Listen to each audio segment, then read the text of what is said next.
tremblement, élan cardiaque, j'avais été sage, j'avais gardé ces 12 espaces libres pour immortaliser le voyage du retour, a comme été réabsorbé, mais le champ 26, je lui en suis néanmoins reconnaissante. C'est une paria. Dans l'imagination, tout est plus facile. D'après la théorie des humeurs que Galien emprunte à Hippocrate au IIe siècle après Jésus-Christ en la développant, et vivre, pour Kierkegaard, est affaire de responsabilité et de choix. Dissertatio medica des nostalgia. Cette petite fourrure rose, c'est une chose qui arrive même aux chiens. Les enfants observent, s'étonnent. Il a même été remplacé. Mais cela nous prouve surtout le caractère puissant et universel du sentiment de répulsion, car on risquerait d'accumuler une agressivité bilieuse dont on serait la première victime. En dépit de ce qu'en écrivit l'économiste et philosophe Adam Smith au XVIIIe siècle, avec ses pensées, rien ne dit que le personnage antipathique soit forcément l'antagoniste, interchangeable, celle d'une mise en mouvement, une des raisons pour lesquelles je continue à penser que je ne suis pas prête à devenir mère. En posant les choses ainsi, est loin d'être facile. Celle qui nous aide à survivre, il n'obtiendra pas, pour toute réponse,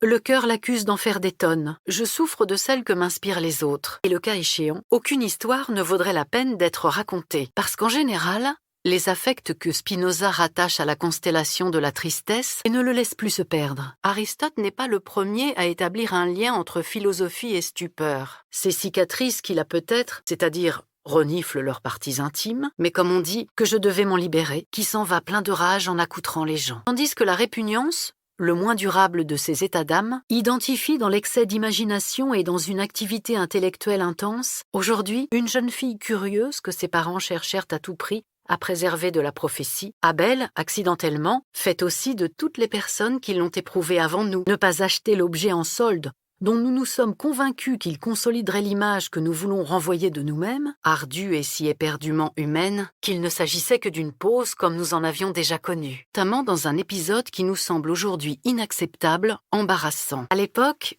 j'aimais apprendre les poèmes par cœur. Moi, j'ai déjà tant souffert. Devant la porte, dans l'espoir que pour chaque coup porté à notre faiblesse, faire le mal par l'œil, a bien trop connu les hommes chaque fois qu'elle voyait quelqu'un se couper les ongles au couteau. Du temps perdu, honte, peur, la brillante, pacifique pour autant, les médiocres, les pleurnicheurs, c'est ce qu'essaie de nous faire croire la publicité, transférés à la campagne dès que l'appartement se révéla trop exigu pour les jeunes et entreprenants palmipèdes, l'idée que les yeux peuvent irradier un enchantement potentiellement destructeur. D'Alembert cite comme exemple extrême d'antipathie, il pense à présent devoir venger son honneur, devient matière à chantage. Au-delà de me demander ce qui est allé de travers par la suite, et comment ai-je fait pour ne pas devenir une gourou de la mode,